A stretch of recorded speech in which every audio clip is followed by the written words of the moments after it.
tak bacakan supaya sampean tahu keramatnya bismillah. Nah, sebelum saya bacakan bismillah Fatihah, tak beritahu tentang ilmu tafsirnya karena ini penting sekali. Fatihah itu dawuhnya Allah, tentu itu dawuhnya Allah. Saya ulang lagi, itu kalamullah. Tapi yang sudah diberikan kesampaian ke kita semua. Sehingga seakan-akan itu menjadi dawuhnya kita ke Allah. Jangan salah loh ya, Fatihah itu dawuh Allah tapi sudah diberikan ke kita. Sehingga posisi kita itu yang punya itu.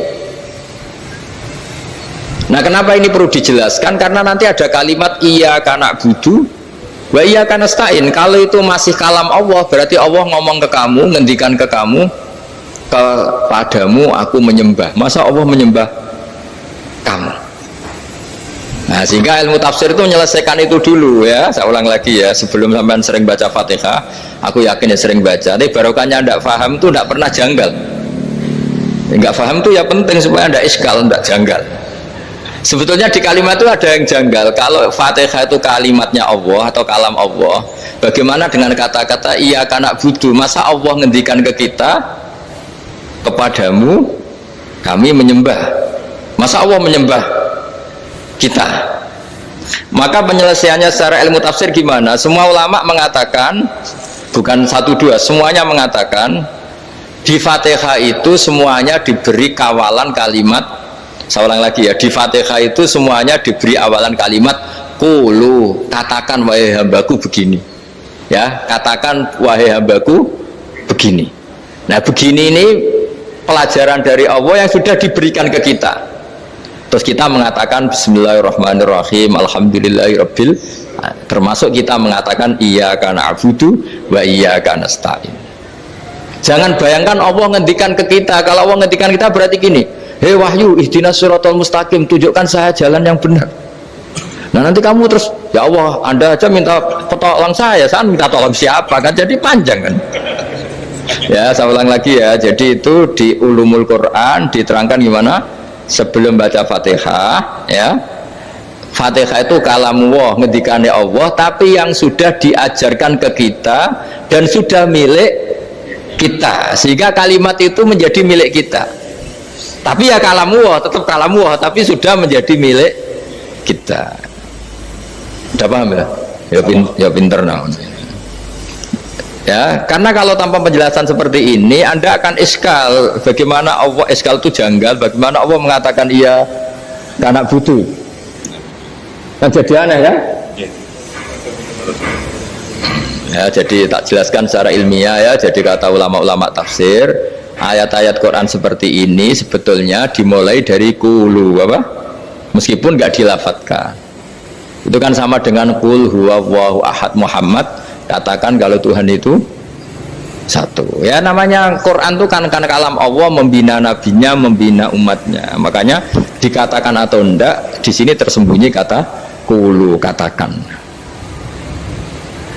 Ya, jadi ya ibarat apa itu, kamu ngajari anak kamu lah, panggil jenengan bapak kulo. Itu maksudnya anak itu, kalimat itu kalimat kamu, tapi kamu ajarkan ke anak kamu. Terus anak kamu bilang, Pak, jenengan bapak kulo. Nah, ketika kamu mengatakan jenengan, bukan kamu mengatakan jenengan anakku, berarti anakmu itu bapakmu, kan lucu kan. Anak kamu ajari jenengan bapak kulo, kamu, engkau bapak saya. Terus anak kamu mengulang, jenengan atau kamu bapak saya. Berarti itu kalimat yang kamu ajarkan, tapi sekarang sudah milik anak kamu. Kalau itu kalimat kamu kan lucu, masa anak kamu bilang bapak. Nah, itu seperti itu. Jadi ulama memberi solusi atau jawaban iyyaka na'budu wa iya, itu sebelumnya ada kata-kata qulu, katakan wahai hambaku, hubungan kamu dengan saya adalah katakan iyyaka na'budu wa iyyaka nasta'in. Terus hubungan kamu dengan saya katakan juga dalam doamu ihdinas siratal mustaqim. Jelas ya. Jadi itu kalam Allah yang sudah milik kita karena diajarkan Allah untuk kita. Dong ya. Ya dong yes. Gak jelas gak. Tapi bagus, gak jelas itu bagus.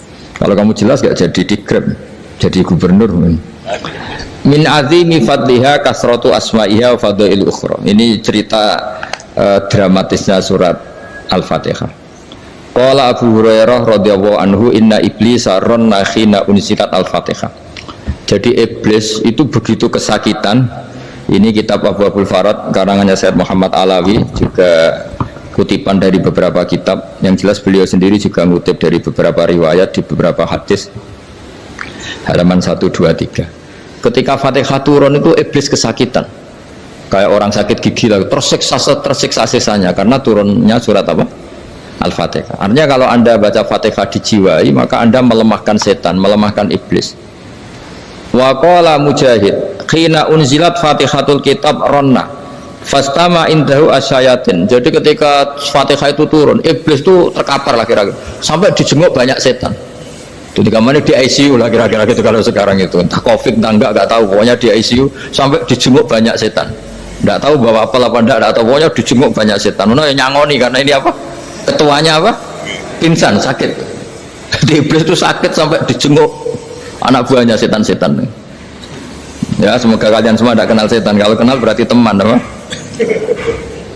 Wa qalu misla dzalik wa qala lahum laisa mimma taquluna syai'un walakin unzilat suratun laisa ajru qailiha illa an harramallahu alaihi nar jahannam. Saya ini bukan sakit fisik kata iblis. Kamu tidak usah jenguk saya, datangkan dokter terbaik, tidak usah. Saya ini tidak sakit fisik.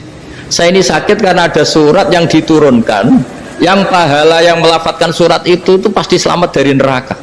Padahal misi terbesar saya ini supaya manusia masuk neraka. Sekarang punya tamengnya.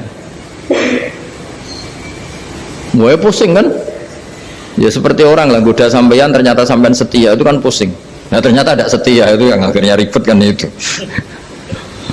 Jadi iblis itu cita-cita terbesarnya kan semua orang itu masuk neraka. Nah sekarang turun satu surat yang gara-gara surat itu siapapun yang baca dijamin selamat dari neraka. Jadi walakin unzilat suratun laisa ajru qailiha illa an harramallahu alaihi nar jahannam. Karena jadi dia shock lah, kalau orang di Jawa itu bilang shock. Aduh sial nasib saya ini umat nggak bisa saya goda lagi karena punya tamengnya tadi punya. Qad batala kaidukum wa makrukum. Rekayasa kalian sekarang itu tidak ada gunanya semua. Nah, ini alhamdulillah di Indonesia kelihatan kan banyak yang miskin, banyak yang susah. Tapi selagi mereka masih sholat, itu keinginan mencari halal itu masih tinggi. Kayak apa kita di tengah kota, jauh dari anak istri, jauh dari tetangga. Biasanya kalau orang jauh dari anak istri, tetangga kan sakar PDW. Tapi yang soleh masih banyak, sudah jauh dari keluarga tetap lurus. Loh, kalau yang dekat lurus kan wajar, konangan wong akeh kan. Ini sudah jauh masih lurus. Nah ini nggak lepas dari barokahnya surat apa? Surat Fatihah tadi. Jadi karena ada surat yang menjamin pelafalnya atau qailiha terbebas dari api neraka. Wa qalat as-sayatinu lahu is ayyusai'in ta'muruna ya maulana. Faqala lahum idhabu wajtahidu hatta tukhfilu qulubahum hatta la yaqulu hadhihi surah.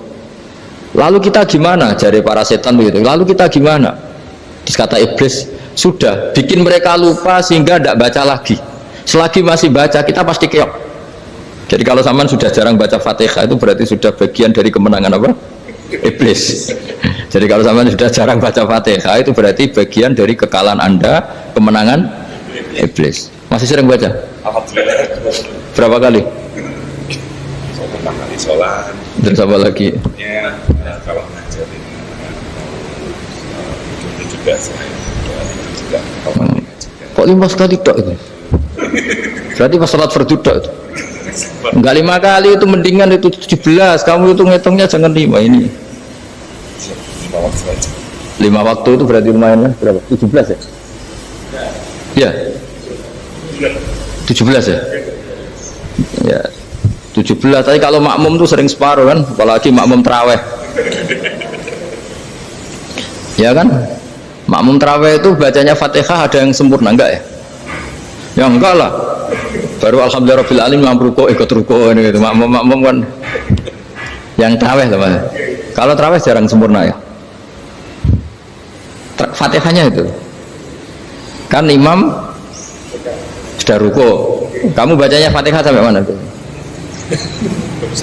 Baru setengah ya. Ya paling pas tarawih aja kan enggak sempurna ya. Apalagi kalau imamnya sing kilat, waduh malah. Nah, ketika Fatihah itu sebegitu keramatnya, sebegitu topnya, itu setan rapat, singkat cerita itu yang tadi dipimpin oleh iblis yang sedang terkapar apa? Terus tali obatnya nggak ada, cuma dia shock karena ada surat yang turun yang melafatkan itu pasti selamat dari apa? Neraka. Nah ini gimana saran Anda? Terus sarannya adalah bikin orang-orang itu lupa, tidak baca Fatihah. Nah ini rapatnya iblis. Idhabu wajtahidu hatta tufilu qulubahum hatta la yaqulu hadhihi surah. Kala yuksiru qira'ataha wa la yakunu lahum ajrun wa thawabun bal yakunu lahum adzabun wa iqabun.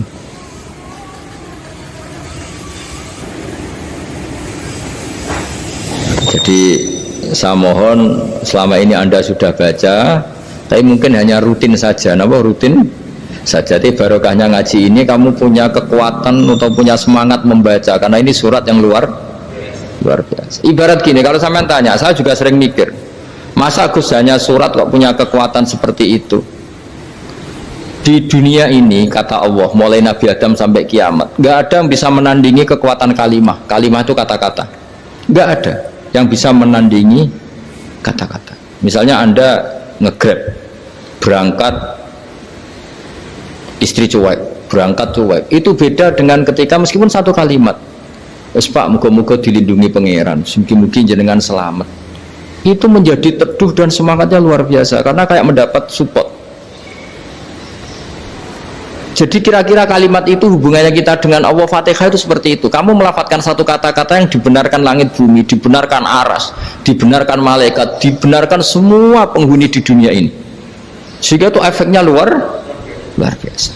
Itu seperti gini ya, kamu cerai sama istri, terus nikah lagi katut babon. 10 tahun anak kamu dididik, ibunya benci kamu. Dan memang Anda layak dibenci. Dididik. Dan sampai nggak pernah manggil kamu Pak. Suatu saat kamu tentu rindu kan ingin dipanggil bapak oleh anak kamu. Suatu saat anak ini manggil kamu Pak E. Itu senengnya bukan main, hanya sebuah kata-kata. Makanya kadang-kadang orang itu tanya sama kiai, ijazah lafadz ini gunanya apa sih? Itu ijazah itu untaian kata-kata. Yang kata-kata ini dibenarkan langit dan bumi dan aras dan para malaikat, sehingga efeknya itu luar. Nah ibarat seperti itulah, kamu melafadzkan Fatihah itu melafadzkan kata-kata yang dibenarkan Allah dan Rasul dan semua malaikat, semua penghuni langit. Maka ini efeknya pasti luar. Nah di sini lah orang-orang dulu itu tahu keramatnya itu, sehingga ketika melawan Belanda, melawan Jepang dulu itu kalimat-kalimat itu menjadi mantra yang luar biasa. Doa lah, doa yang luar biasa. Tapi di era modern karena orang sudah tidak ngerti itu, dianggap itu mantra, jimat, khurafat, bid'ah, waduh ribet menemal. Sebetulnya tidak seperti itu. Memang kata-kata ini kekuatannya luar biasa. Sama kesakitan hati kamu juga karena itu. Wis ngojek wangilan. Lha Pak di bojo kok kowe gagah tok kere. Wah, iku seling terus mesti. Padahal kalimat itu kan tidak melukai secara fisik, tapi apa kerjanya sesuk sarasa-rasen. Karena terus dengan pengadilan seperti itu kan, ngapain kerja demi perempuan yang seperti ini? Lagi-lagi kata-kata ini luar. Nah bayangkan kalau kata-kata itu adalah kalimat yang diajarkan Allah lewat Rasulnya, lewat malaikat Jibril. Kayak apa kekuatannya itu? Nah, kira-kira Fatihah itu gitu. Kalimat yang baik, kalimatan thayyibah diajarkan oleh Allah dan Rasul. Kayak apa kira-kira kekuatannya? Pasti luar biasa.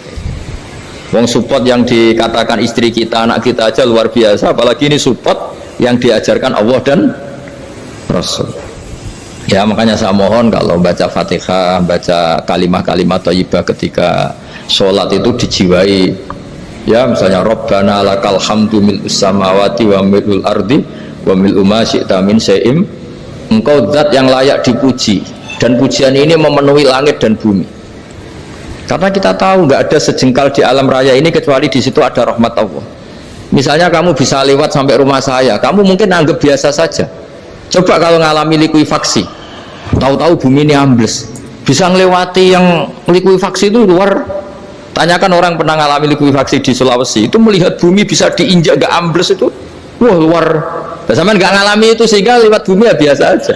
Coba kalau ngalami seperti tidur, ya biasa aja. Coba kalau ada gempa, bahwa bumi tenang ini sudah nikmat yang luar biasa. Masa kamu ngakui nikmat nunggu digituin? Ya kan? Nah, makanya baca Fatihah dijiwai lah bahwa ini kalimat yang luar biasa. Nah, saya teruskan ya. Warwa Muslimun fi sahihihi an Ibnu Abbas radhiyallahu anhuma annahu qala bainama Jibril alaihi salam qaidun dan Nabi itsami anaqidan min fawqih farafa'a ra'sahu faqala hadza babun minas sama futihal yawma lam yuftaqadhu ilal yawm fanazala minhu malakun faqala hadza malakun nazala ilal ardi wa lam yanzil qattu ilal yawma fasallim waqal absyir binuraini qad utitahuma lam yu'tahuma nabiyyun qablak Fatihatul kitab wa khawatimu suratil Baqarah. Jadi suatu saat Jibril ini jagongan kira-kira gitu sama Rasulullah. Tahu-tahu langit itu gemuruh. Langit gemuruh kata Jibril, terus semuanya ngangkat kepala ke langit.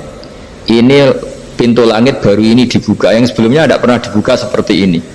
Turunlah malaikat, yang malaikat ini pun malaikat spesial, yang nggak malaikat murahan lah kira-kira gitu, yang nggak pernah turun ke bumi kecuali juga saat itu, dengan penyambutan yang luar biasa, dengan semuanya tidak pernah terjadi, hanya karena bahas surat Fatihah. Jadi ini surat yang luar biasa, pengawalannya lewat malaikat yang spesial, nggak pernah turun di bumi kecuali saat itu, penyambutannya juga nggak pernah seperti itu, baru seperti itu. Jadi semuanya itu spesial. Nah, kenapa ini spesial? Karena di situ ada isi puja-puji kepada Allah Subhanahu wa Ta'ala. Ada ikrar kita, alhamdulillah rabbil alamin ar-rahmanir rahim. Ikrar ini penting. Kalau contoh paling gampang gitulah, kamu punya istri selama ini cerewet terus, suatu saat ngomong, Pak, tak angen-angen rawono wong lanang koyo sampeyan. Itu langsung tidak ada lelaki sebaik engkau. Itu sama senengnya, masya Allah, karena ada ikrar dari seorang istri ke kamu.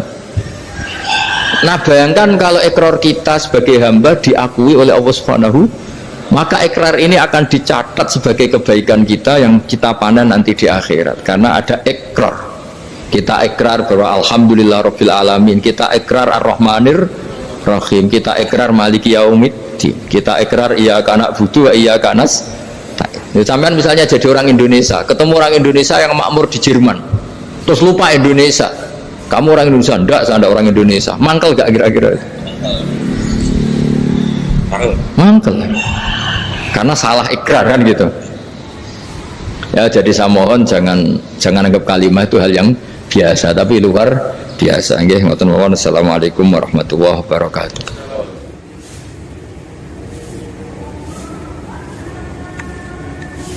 Saya berkali-kali kampanye di mana-mana lah, kampanye dan menganjurkan. Di antara catatan dalam Suhufi Ibrahim wa Musa kan ada kan di Quran itu yang dinamakan lampiran-lampiran wasiatnya Nabi Ibrahim dan Nabi apa? Musa. Itu di antara catatannya begini.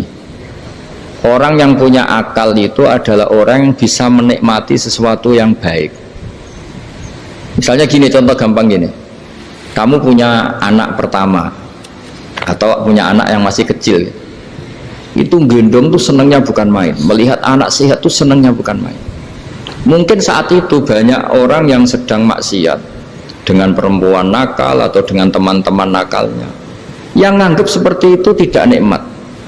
Tapi andaikan ini ditimbang ya ditimbang, yang maksiat betulan misalnya paling ukuran bahagianya itu 70%. Tapi yang ini, yang nimang anak baru lahir atau masih kecil, corong Jawa ngeloni anak, bisa saja bahagianya itu sampai 100%.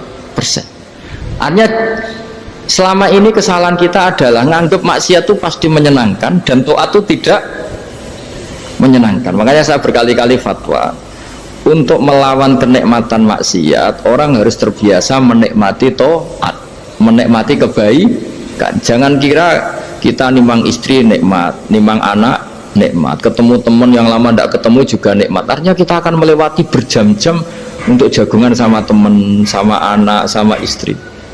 Dan itu harus kamu nikmati supaya mengganti tidak berkebutuhan nikmat yang lewat jalur maksiat. Jadi saya mohon sarana-sarana yang menyenangkan itu, yang taat itu kita maksimalkan. Makanya bapak saya tuh sering pesen, kowe nak ngaji sing guyon, sing seneng. Nanti wong maksiat tuh karena cari kesenangan.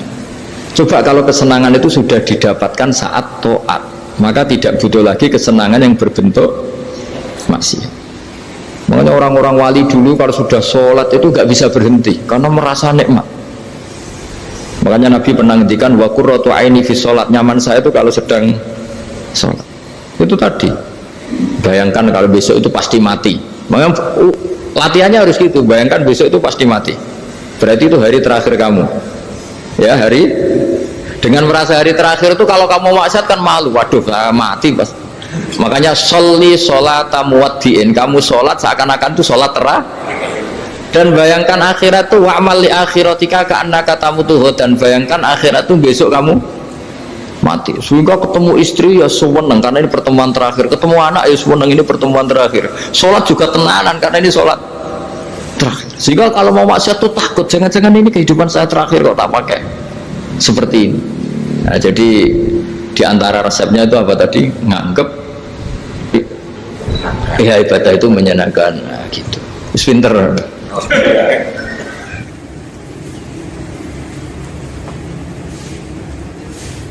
Oke, satu pertanyaan lagi, Gus. Ini ada pertanyaan dari teman-teman mitra driver Grab.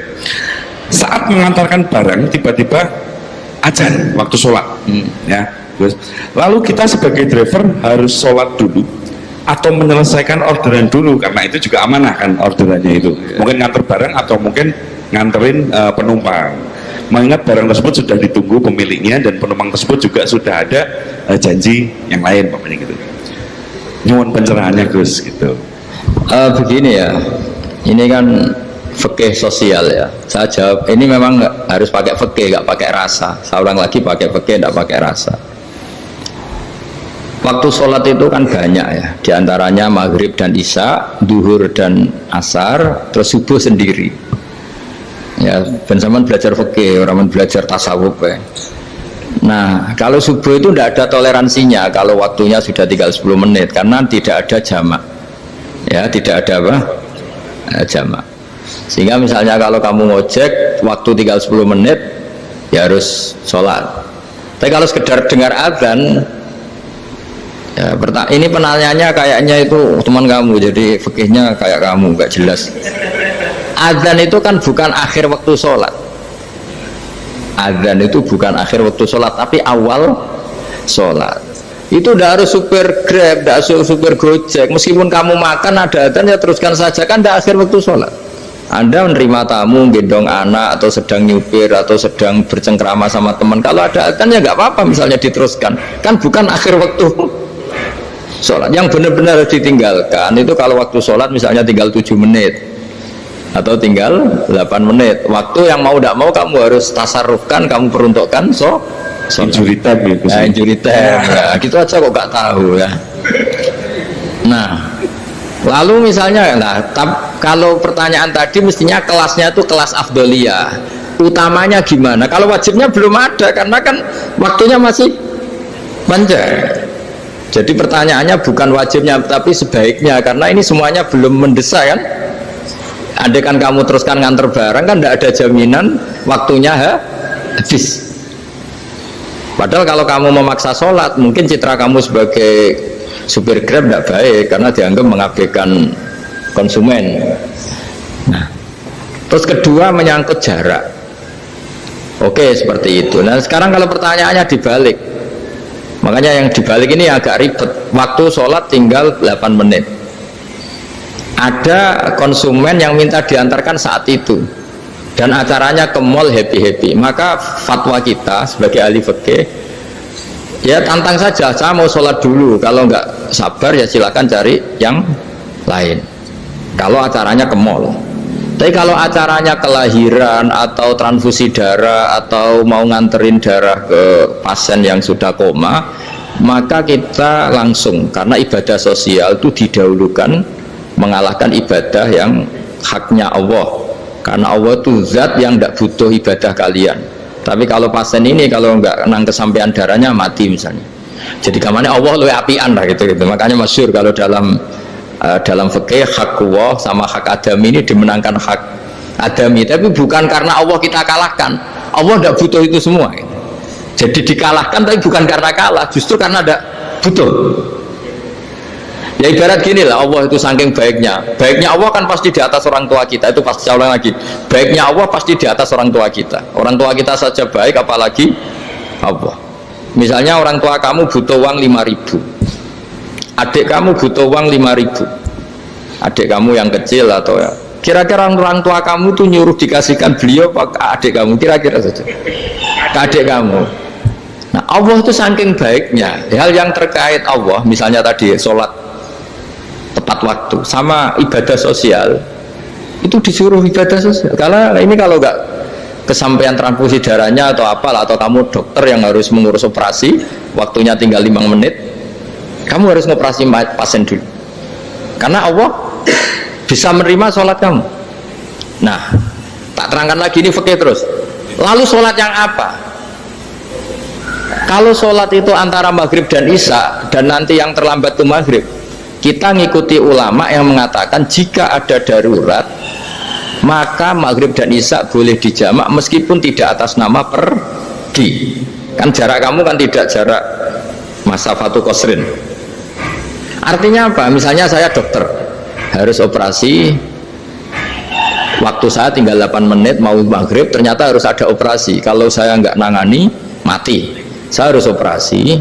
Dan nanti waktu saya maghrib habis itu tidak harus dikatakan qadha atau yang mengeluarkan maghrib dari waktunya. Bisa saja menurut ulama dianggap boleh dijamak takhir dengan isya, karena kondisinya masih waktu jam'in. Begitu juga zuhur dengan asar. Tapi kalau waktunya itu asar, tinggal 8 menit, kemudian harus ada operasi, ya kita operasi. Waktu asar kita mundur sampai maghrib, namanya qadha yang dimaafkan Allah. Ya namanya tetap qadha karena asar nggak bisa dijamak dengan maghrib. Jadi ini fikih ya. Jadi jawabnya harus jelimet. Jadi saya ulang lagi ya. Tadi kan pertanyaannya dengar adzan. Kalau adzan kan waktunya masih panjang. Apalagi misalnya maghrib kan waktunya kan taruh saja ada waktu seperempat jam. Ternyata andekan kamu antar hanya butuh waktu 7 menit, kan nggak ngefek sama sama saya nyanda. Nah, nyanda gitu.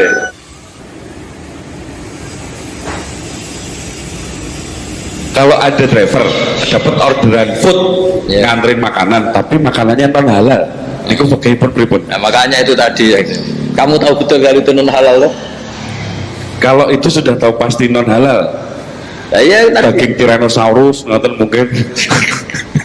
Makanya tadi itu memang PR kita di semua profesi. Saya ulang lagi, itu PR kita di semua profesi. Jadi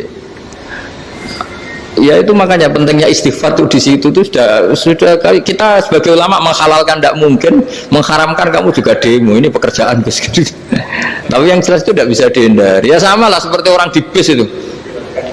Kadang-kadang kan didoain semoga semua penumpang hasil ke tempat masing-masing, dan kalau ada cobat berarti kan doain cobat juga hasil tujuannya. Jadi di semua profesi itu resikonya. Makanya tadi saya bicara tentang fikih, kaidah umumnya menolong maksiat itu bagian dari maksiat, menolong taat itu bagian dari taat. Mau tidak mau harus ada hukumnya. Setidaknya barokahnya tahu hukum. Kalau kita salah belum istighfar gitu, sudah salah nggak merasa salah itu. Jadi barokahnya tahu hukum itu paling enggak kan kita ya istighfar lah. Kan ya tadi seperti paket misalnya, kan ada saja orang paket yang jelas-jelas barangnya itu haram, tapi atas nama profesionalitas kan mungkin tetap dikirimkan, tapi barokahnya ngerti hukum dia istighfar. Nah tapi karena kalau kita menyarankan sudah ada usah pekerjaan yang lain banyak nanti kan rai-rai potongan tawakal jika ada ngono kan ya repot deh. Nah kalau kita kiai guys gak apa-apa, terus pangeran suge. Menurut sampean saya ternuntut, Gus saya karena fatwa jenengan saya sekarang miskin, ini gimana pertanggung jawabannya? Ya ribet kan. Tapi saya ulang lagi, itu seninya ngelola kehidupan semuanya seperti itu. Jadi makanya kita nggak pernah berhenti berdoa, Robbana dzolamna anfusana, karena dalam sisi semua hidup kita pasti ada unsur nggak benernya gitu. Ya saya ulang lagi, pokoknya kaidah umumnya itu menolong taat itu ya ikut bagian dari taat, menolong maksiat ya bagian dari maksiat. Tapi ya tadi ya kita harus istighfar kan. Cuma tadi yang jelas-jelas maksiat dan kita tidak tajassus. Saya ulang lagi, tidak tajassus itu neliti wong nanti jelimet. Jadi misalnya ada perempuan mau ngojek ke sini ya dan terus aja jangan tanya detail. Itu apanya Mbak? Hubungannya dengan kamu apanya? Wah, yo ribet kalau Jadi kepo.